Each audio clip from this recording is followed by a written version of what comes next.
Salutations to all the nations. I'm the Tullymonster, and welcome back to episode number 3 of Tullymonsterville. I recorded this earlier, and the audio didn't work. So, I'm going to insert a clip. It's a sped up clip of about, about 15-20 minutes worth of stuff. I cut the front of it off. It was just the part where I built just kind of did a little farming. Wanted to get some things growing, get some animals penned up and all that good stuff. So enjoy the video, and we'll be back after that's done.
Alrighty then. Well, like I said, there's about 20 minutes worth of video there, just making the farm, this, that, and the other. Lots of stuff I was talking about. Mostly what I was talking about was I was trying to finish that thought about the quantum entanglement and all that good stuff. Basically, the thought I was trying to get to was, well, quantum entanglement. If the substance that is undefined is the substance of God, that spiritual realm, that may be a stretch. It may be accurate. I'm not really sure. But if that substance is basically, I don't know if anybody's seen the videos on the fact that this universe acts kind of like a virtual world, in the fact that in the quantum, if you are if what is it? The quantum wave will collapse. Wave function collapses when observed, basically.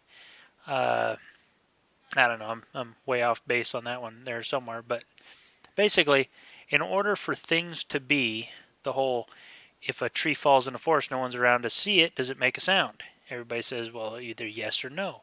Well, in the quantum realm, no. If no one is around to see it fall, it does not make a sound. But we know that even if there's no human around, we know that tree falls. So how does that work? Obviously, there's an intelligence everywhere. What is that intelligence? Well, that intelligence is God. Therefore, it can make a sound even if there's no one there observing it. But I don't know if that equals the observation of bugs or anything like that, in which, I'm sure it'd make a sound because there's going to be lots of bugs around there. That's all beside the point, though. But how about a star? Does a star exist if no one's observing it? Well, obviously they do, because it takes a long time for the light to get to the Earth. So obviously it had to have been existing there a long time before we could observe it. So what does that mean? Well, God's omnipresent. So guess what? He keeps the stars in motion. What does the Bible say? The Bible says, in God all things persist. Without him, everything would fall apart and come undone in the quantum. If he didn't keep it all together under constant observation, it would just poof. The wave function would collapse and it would cease to exist if not for God. And I tell you what, ain't no scientists want to hear nothing like that. Or I can't say scientists. Scientists love to hear about that stuff, proper scientists. But materialistic scientists, that's a whole nother thing. But anyhow, one of the things that I had mentioned earlier in the video is, these things, they're not something that are easily testable. They're almost something that one has to take by faith or accept by faith, because how do you test something outside the universe? This, that, and the other, outside of time in the whole infinite realms. So what do you do with that? Well, you don't do a whole lot about it. It either has to make logical sense to you, and you have to accept it by faith, or you have to reject it. Take your pick. You make your decisions. Leave the comments as to what you think about this whole idea of quantum entanglement being God's omnipresence, and the fact that the quantum realm requires an observer, which basically means God needs to exist. In other words, things would just randomly pop out of existence because no one was observing them. And that doesn't really fit what we know to be in the world. What does fit in the world is that everything persists all the time, whether it's being observed or not, which, like I said, that just kind of puts God right in the mix. As you can see from my background there, I modified the pen a little bit. I've bred a lot more cows. One thing I did find while I was dragging my other cow from way over here is I found this little guy right over here just swimming around in here. I'm like, hey, check that out. I got a turtle swimming around here. I wonder if I can find another. I'm like, wait a minute. Didn't I trap one when I began? I did. I got two of them right here. I am smelting up some iron, not some iron, but I'm smelting up some glass over here, and I'm going to make a little glass cage for those guys. We're going to breed them up because I really want to get the, what is it, the the helmet that helps you breathe, this, that, and the other. You can see that I have chainmail armor on. I was doing a little wander around, and I actually found this entire set of chainmail armor in just floating around in the water. I don't know how that happened, but I got it. Entire set of full chainmail, full durability, and depth strider 2 boots, which was a pretty epic find, if I must say so myself, because it helps me walk around and travel around through the water really well. I've been cooking off some glass here. I dug up a bunch of sand for that. Let's see here. Let's get 8 of them guys. Start up another set of that. I want to make a kind of a glass little breeding pen for the turtles. But yeah. Now, as far as that whole business of well, you just kind of gotta believe. Now, if there was anything that I would slap a Christian right over the head about saying would be, you just gotta believe, because this whole nonsense of believing without any evidence is, oh man, it's terrible, right? But one of the things my buddy Rob mentions regularly when I say, yeah, I hate that whole you just gotta believe kind of junk that Christians or people try to put out. I won't accept it. I don't want to use it. But when it comes to things like that, how else are you going to do it? It's logically possible. It's doctrinally requirable, it's verifiable via the Bible that would be logical, assuming you're using the biblical and spiritual context. If you try to work that into, an omnipresent being, into the materialistic philosophy where the universe and everything came into being, then guess what? That none of that will ever work. So now you have to come up with another reason why quantum all of a sudden has to be able to, be hooked together like that. Look how fast I move whenever where am I? Now that was me swimming. That's how fast I move in the water regardless, which is actually pretty dang quick anyhow. Ooh, we got all kinds of carrots and stuff growing too. Need to harvest this wheat because I need the seeds for breeding my chickens, and I need to breed up some more cows. But yeah, I want to get that stuff done pretty soon.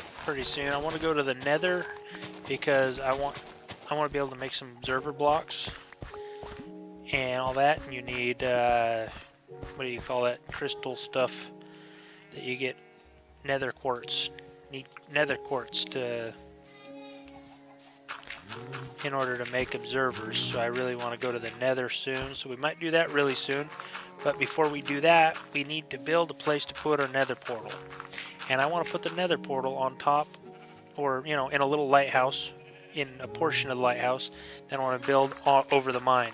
So we will start working on that in our next episode. Plus maybe a bridge back to the mainland to go with that, because I don't know, bridges are cool in my opinion, and I want to do that. But at any rate, if you like the content of this video, go ahead and leave me a nice like in the comments. If you have any ideas as to the validity, or what is the other word I'm looking for? Whether or not, oops, I can't do that. Can't fill those in. I need to leave those spaces open and let the pumpkins grow. That way, that'll force these pumpkins to grow this way. The one pinch is going to be if this guy grows first, then that'll force this guy to grow to there, which would be perfect. These guys may tangle up together, and those guys could possibly tangle up together. But you know what? We'll worry about that later. We'll go ahead and replant these guys. Oops, I didn't mean to break that one. But yeah, I'm just going to go ahead and continue on gathering me the stuff for the enchanting table, getting me some levels, breeding up the cows, making me some meat factory. After we go to the nether, we will build our chicken farm, or our chicken cooker, AFK, you know, what have you, piece of machinery. We'll go ahead and plunk some more chickens up in here. Oop, that guy didn't like that. Maybe I shouldn't throw my chicken egg so fast. Come here, buddy. Go back over there. Get in there. Get in the hole. Boom, perfect. He like ran straight in the hole. But anyhow, let's see here. A little bit of this. One of them guys, one of them guys.